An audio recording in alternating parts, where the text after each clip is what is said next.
نحمده ونصلي على رسوله الكريم اما بعد فاعوذ بالله من الشیطان الرجیم بسم اللہ الرحمن الرحیم الحمد للہ ثم الحمد للہ فورتھ رمضان اور فورتھ پارہ۔ آئیے دیکھتے ہیں اس کی امپورٹنٹ چیزوں کو۔ خرچ کرنا ہے تو اپنی پسندیدہ چیز کو کرو، نہ کہ بیکار ردی چیز۔ نیکی کا کامل درجہ حاصل کرنے کے لیے ضروری ہے کہ عزیز ترین چیز خرچ کی جائے۔ اہل کتاب کے طریقوں کو نہیں اپنانا، ورنہ تم گمراہی میں پڑ جاؤ گے۔ انسان کو شک پیدا کرنے والوں کی باتیں نہیں سننی چاہیے۔ ایمان بچانے کے لیے قرآن سے مضبوط تعلق ضروری ہے۔ اتقوا اللہ حق تقاتہ، اللہ سے ڈرو جیسا اس سے ڈرنے کا حق ہے، یعنی اس کی اطاعت کی جائے، اس کی نافرمانی نہ کی جائے، اس کا شکر کیا جائے، اس کی ناشکری نہ کی جائے، اس کا ذکر کیا جائے اور اس کو بھلایا نہ جائے۔ تقوی انسان کو جنت میں داخل کرنے کا سبب ہے۔ فتنوں سے محفوظ رہنے کے لیے چند اصول۔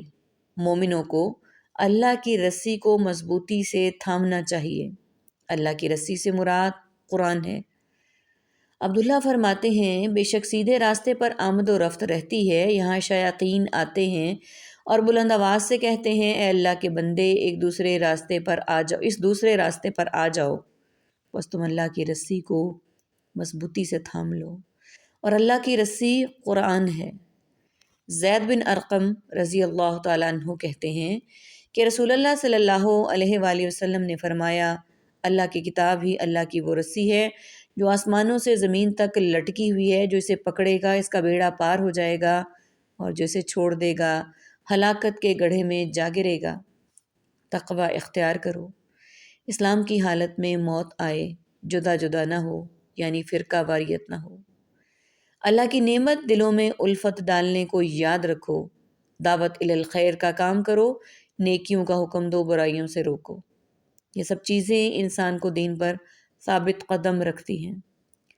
اللہ کی رسی کو مضبوطی سے پکڑنے کے بعد اختلاف سے بچنے کی صورت کہ انسان لوگوں کو خیر کی طرف بلائے تو اس کے اپنے ارد گرد لوگوں کا دائرہ مضبوط ہو جائے گا۔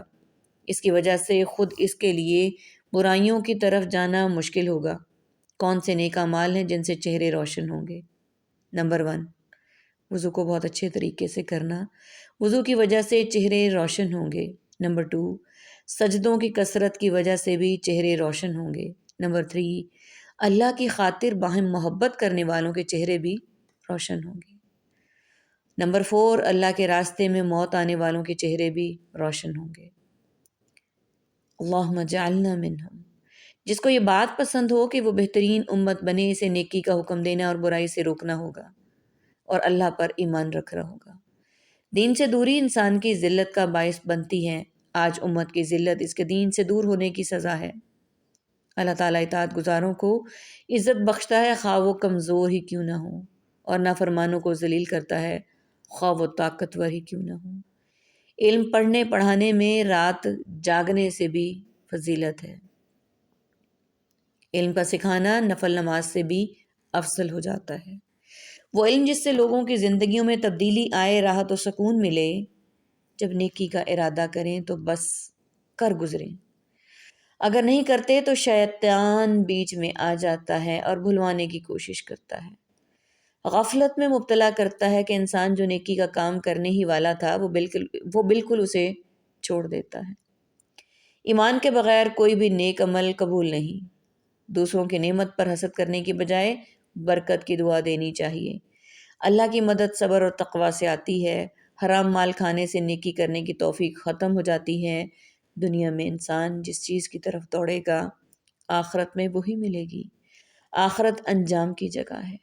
نیکیوں میں دوڑ لگانے والے کون ہوتے ہیں؟ نمبر 1، جو خوشحالی اور تنگ دستی دونوں میں اللہ کی خاطر خرچ کرتے ہیں۔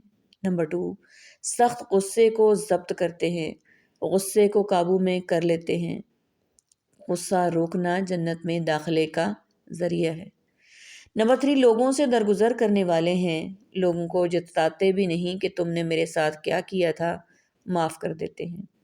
معاف کر دینے سے اللہ بندے کی عزت میں اضافہ کرتا ہے۔ معاف کرنا افضل ترین عمل ہے اور احسان کا درجہ ہے۔ نمبر 4 ہے مومنوں سے گناہ ہو جائے تو توبہ کر لیتے ہیں، اصلاح کر لیتے ہیں۔ جنت ایک مہنگا سودا ہے، اس کے لیے بہت قربانیاں کرنی پڑتی ہیں۔ اخروی راحت پانے کے لیے دنیاوی راحت کو قربان کر دینا چاہیے۔ کامیابی کی کنجی ہے صبر۔ اللہ کی نافرمانی اور جھگڑا کرنا اللہ کی مدد میں رکاوٹ کا سبب ہے۔ غم کیوں نہیں کرنا چاہیے؟ کیونکہ غم انسان کے اندر ایک تنگی اور گھٹن پیدا کر دیتا ہے۔ انسان بہت سے مفید کاموں سے رک جاتا ہے۔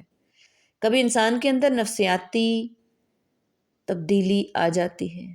اگر اس انسان مطمئن ہوگا، راحت ہوگی، سینہ کھلا ہوگا تو بہت سی باتیں بہت اچھی طرح سمجھ لے گا اور سمجھا بھی لے گا۔ نرمی اللہ کی طرف سے رحمت ہے۔ جن لوگوں کے دل نرم ہوتے ہیں، لوگوں سے نرمی سے معاملہ کرتے ہیں، وہ بھی اللہ کی خاص رحمت میں ہوتے ہیں۔ نرمی ہر حال میں فائدہ دیتی ہے۔ بخل سے مراد ان لوگوں کو ان حقوق کو ادا نہ کرنا جو انسان پر واجب ہو۔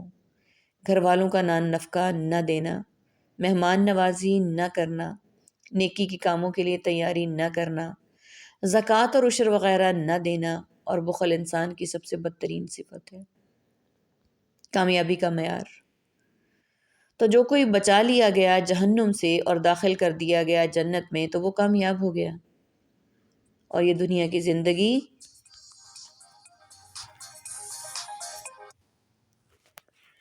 تو اس کے سوا کچھ نہیں کہ صرف دھوکے کا سامان ہے۔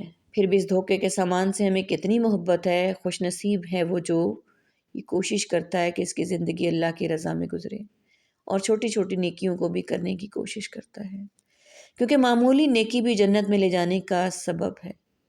ہر ایک پر آزمائش آتی ہے، اور ایمان والوں پر تو مستقل آزمائشیں آتی ہیں۔ یہ حدیث اگر پڑھ لیں تو اندر ایک ٹھنڈ پڑ جائے گی۔ مومن مرد اور عورت پر جسمانی یا مالی یا اولاد کی طرف سے مستقل پریشانیاں آتی رہتی ہیں، یہاں تک کہ وہ اللہ سے ملتا ہے تو اس کا ایک گناہ بھی باقی نہیں رہتا۔ اور کیا چاہیے؟ لیکن ہم پریشانیوں میں گر کر ختم ہو جاتے ہیں، اپنی صلاحیتوں سے وہ فائدہ نہیں اٹھاتے جو اٹھانا چاہیے۔ سب سے سخت آزمائش انبیاء پر آئی، پھر صالحین پر، پھر درجہ بدرجہ عام لوگوں پر۔ انسان پر آزمائش اس کے دین کے اعتبار سے آتی ہے۔ دین میں پختگی ہو تو امتحان سخت لیا جاتا ہے۔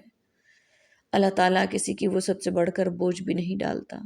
اللہ دیکھتا ہے کہ اس کی کیپیسٹی کتنی ہے۔ اگر اللہ تعالیٰ نے ہمیں کسی مشکل میں ڈالا ہے تو اللہ کو پتہ ہے کہ ہم اس کو اٹھا سکتے ہیں۔ اللہ پر اعتماد ہونا چاہیے کہ وہ ہمارے ساتھ ظلم نہیں کر رہا۔ اس پارے کا اہم میسج: صبر کرو تبھی کامیاب ہو۔